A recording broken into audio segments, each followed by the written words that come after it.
Assalamu alaikum. Today topic is hemorrhage. Hemorrhage is medical term for bleeding.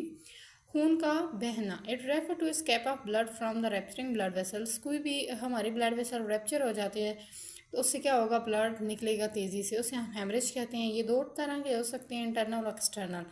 External की बात करें तो blood leave the body through one nose, ज़ख़म ज़रिए, wound या नोज़ या माउथ या अदर ओपनिंग के ज़रिए से क्या हो जाता है, एक्सटर्नल यानी बाहर की तरफ निकल रहा है। तो कौन कौन सी ओपनिंग है, यहाँ तो कोई ज़ख़म वगैरह है तो यहाँ नोज़ के ज़रिए या माउथ या अदर ओपनिंग के ज़रिए क्या होगा, खून बाहर निकलेगा।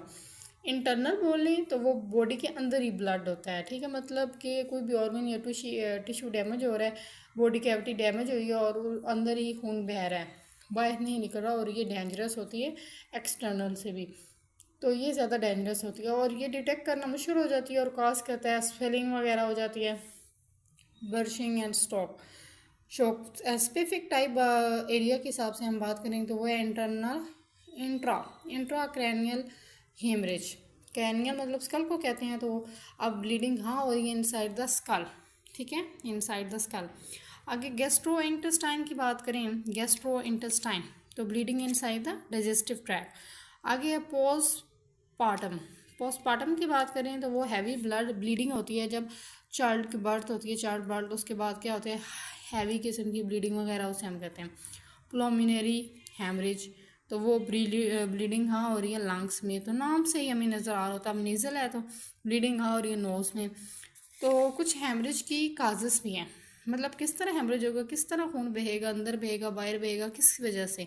यहाँ तो कोई इंजरी हो जाती है, एक्सीडेंट वगैरह हो सकता है, कोई ट्रॉमा हो सकता है, या हाई ब्लड प्रेशर हो जाता है।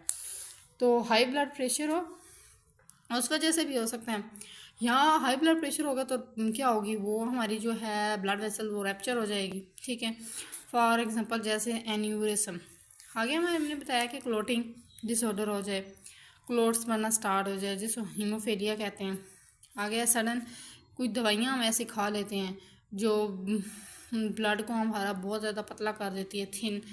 और यहाँ तो सर्जरी होती है, सर्जरी के जरिए भी बहुत ज़्यादा खून हो जाता है।